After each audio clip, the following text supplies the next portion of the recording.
और चलिए खबरों की शुरुआत करेंगे और इस बुलेटिन में हम बात करेंगे अमेरिका और ईरान के बीच बढ़ते तनाव की। इसके बाद ये भी जानेंगे कि अब अमेरिका ने जो एयर स्पेस की मांग की थी कई देशों से, आखिर उसका हुआ क्या है। दरअसल देखिए, अमेरिकी राष्ट्रपति ट्रंप ईरान को लेकर बेहद गुस्से में हैं। वो लगातार खबरें हम आपको बता भी रहे हैं, लेकिन ट्रंप ईरान में खामनेई को सत्ता से उखाड़ फेंक देना चाहते हैं और अमेरिका नहीं चाहता है कि ईरान न्यूक्लियर पावर वाला देश बने, जिसे लेकर अमेरिका ईरान पर अटैक का खौफनाक प्लान भी बना रहा है। लेकिन ट्रंप मुस्लिम देशों ने बड़ा झटका दे दिया है।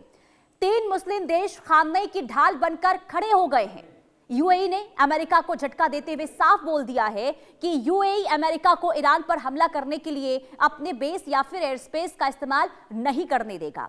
इससे पहले आपको बता दें कि सऊदी अरब ने भी अमेरिका को इसी तरीके से झटका दिया था, जबकि सऊदी के किंग सलमान अमेरिका के खास माने जाते हैं और कतर ने भी अमेरिका को अपनी जमीन का इस्तेमाल करने के खिलाफ मना कर दिया। यानी कि मिडिल ईस्ट के 3 मुस्लिम देशों की मदद के बिना अमेरिका ईरान पर हमला नहीं कर सकता है।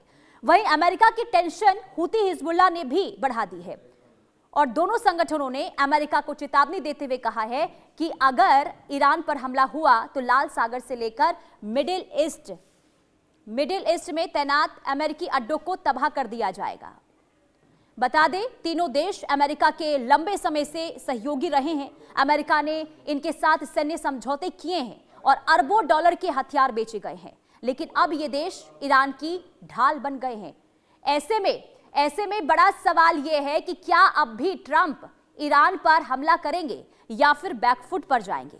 इस मुद्दे पर हम अपने खास मेहमानों के साथ चर्चा भी करेंगे और जानेंगे कि आखिर जो अभी हालात बने हुए हैं और इसके बाद अब सऊदी अरब, इसके बाद आपको बताते कि यूएई, कतर, ये 3 देश हैं जिन्होंने साफ तौर पर अमेरिका को ये कह दिया है कि वो ईरान पर हमला करने के लिए अपना जो सैन्य एरिया है या फिर हवाई क्षेत्र है या फिर समुद्र का जो इलाका है उसे नहीं देंगे। ऐसे में सवाल ये कि आखिर आगे अब क्या होगा, यानी कि क्या अब अमेरिका की रणनीति में बदलाव होगा, ये भी समझना बहुत जरूरी होगा। इसको भी हम आगे समझेंगे, लेकिन उससे पहले आपको ये बता दें कि हूती हिजबुल्लाह खामनेई की ताकत जो है वो लगातार बनते हुए नजर आ रहे हैं। देखिए, खामनेई को हूती हिजबुल्लाह का समर्थन मिला है। हम आपको जानकारी दे देते हैं कि कैसे अब ताकत खामनेई के बने हैं हूती और हिजबुल्लाह हूती के पास 4 लाख लड़ाके हैं और हिजबुल्लाह हूती के पास रॉकेट लॉन्चर भी है। इसी के साथ आपको ये बता दें कि शॉर्ट मीडियम रेंज की मिसाइलें भी हूती और हिजबुल्लाह के पास है, जो कहीं ना कहीं ईरान को मजबूती जरूर देगा।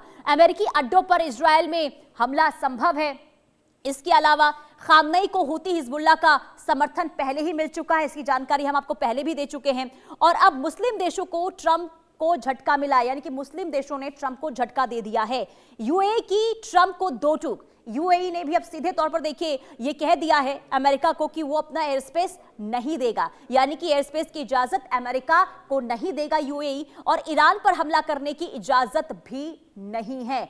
यानी कि सऊदी अरब ने भी एयर स्पेस से अब साफ इनकार पहले ही किया था, अब यूएई का, और इसके अलावा कतर ने भी अपनी जमीन का इस्तेमाल करने से मना कर दिया। यानी कि ये 3 देश जिसकी जानकारी हमने आपको दी, कतर और इसके साथ ही यूएई और सऊदी अरब, ये 3 ऐसे देश हैं जो कभी देखिए सहयोगी माने जाते हैं अमेरिका के, और यही तीनों मुस्लिम देश जिन्होंने अब अमेरिका को साफ इनकार कर दिया है कि वो अपना एयर स्पेस नहीं देंगे। यानी कि अब क्या होगा, अब आखिर आगे आने वाले दिनों में क्या होगा, क्योंकि देखिए अगर ये 3 मुस्लिम देश जो देखिए सहयोगी माने जाते रहे हैं अमेरिका के, और जब ये तीनों ही देश मना करते हैं कि हम अपना एयर स्पेस नहीं देंगे, अपना जो सैन्य क्षेत्र है वो हम ईरान पर हमला करने के लिए नहीं देंगे, सवाल ये कि आखिर आगे अब अमेरिका क्या करेगा, अमेरिका की रणनीति में क्या बदलाव होगा, ये समझ लेते हैं। हमारे साथ मेहमान जुड़ चुके हैं, कर्नल टीपी त्यागी डिफेंस एक्सपर्ट के तौर पर जुड़ चुके हैं।